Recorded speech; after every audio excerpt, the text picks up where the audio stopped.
So my first suggestion for areas for increasing your happiness and health in the new year is embracing movement, but also expanding your definition of what movement is. And I am a gym goer. I love going to the gym because I don't have the distractions of home, and I only focus on working out.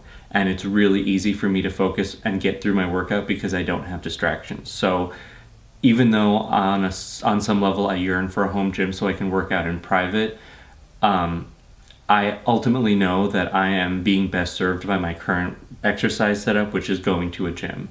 So that being said, going to a gym is only one of many, many, many ways that a person can embrace movement. And just getting off the sofa. Unfortunately, so many people spend their whole lives not their whole lives, but spend portions of their lives being so sedentary that their muscles atrophy. They have very little outside stimulation besides the television, and they just sort of wither away. And really, it is with our bodies, we have to use it, move it, or lose it. That goes with the muscle, that goes with the bone density, that goes with our brain matter, that goes with our skin. All of these things are affected by exercise. Exercise itself is anti-aging. When you're exercising, you're causing your skin cells and all of your cells to regenerate much, much more than they otherwise would. Now, granted, if you're doing a really high-impact exercise like running, like you run miles every day, the impact of that may will most likely make you look older because of all of the up and down, up and down, up and down impact against your skin and your collagen structures and your muscles. But there are many, many different exercises to do. And so I think what's key is finding what you like. And so I have 3 words here: movement, exercise, and play.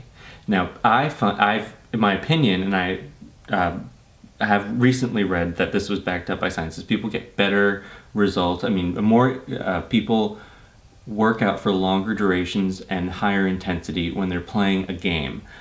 Basketball, golf, I want to say, I obviously live in one of the biggest golf meccas of the country, and golf is a sport, but it's not exercise unless you're walking the court. So I don't want to knock golf players because they love it so much and they're outside. They've got the sun on their face. They've got the community aspect of the club.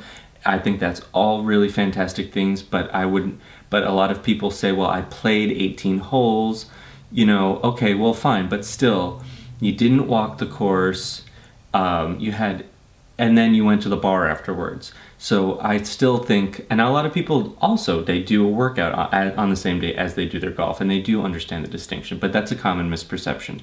So finding something that you like to do, whether it's tennis, pickleball, racquetball, squash, all these fun games, you might get into that. If you're not a gym person, if you're not a solo exercise person, you might really get into that. And it's also, like back in New York, it's really common for people to have their weekly or more often soccer game. A lot of pickup soccer games, and soccer is a relatively compact sport to be played in a city.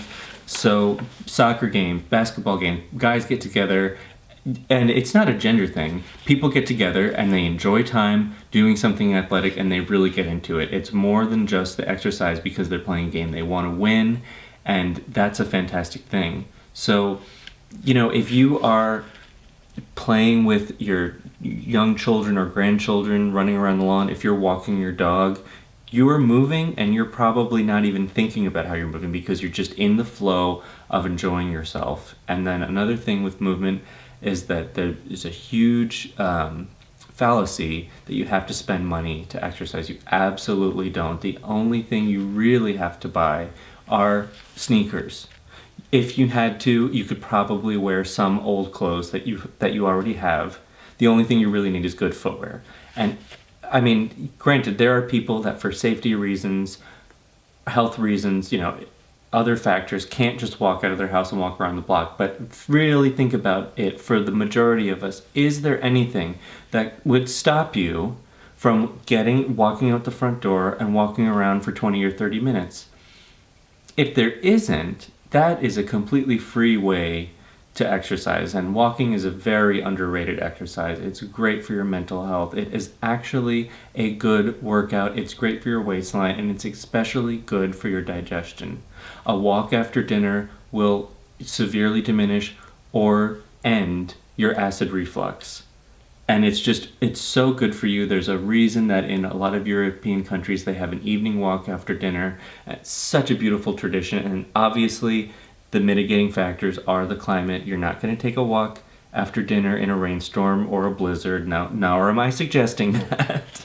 But at least if you could get up and walk around the house, I overheard a personal trainer in the gym tell her client the other day that standing in place is actually just as effective as walking forwards, and she suggested that when she watches TV during the commercial, to walk in place for the duration of the commercial. And if you, most of us actively don't watch commercials if we're going to watch something, so you could take out your timer and every 10 minutes walk for 2 minutes, do another timer for 10 minutes. So you're not leaving your house. There's so many different ways to exercise. So move. Housework is exercise. Organizing is exercise. Gardening is exercise. So move, play, and before you know it, you'll be exercising. So let's see. Move on to the next thing. Oh, this yapping is making me dry as the desert.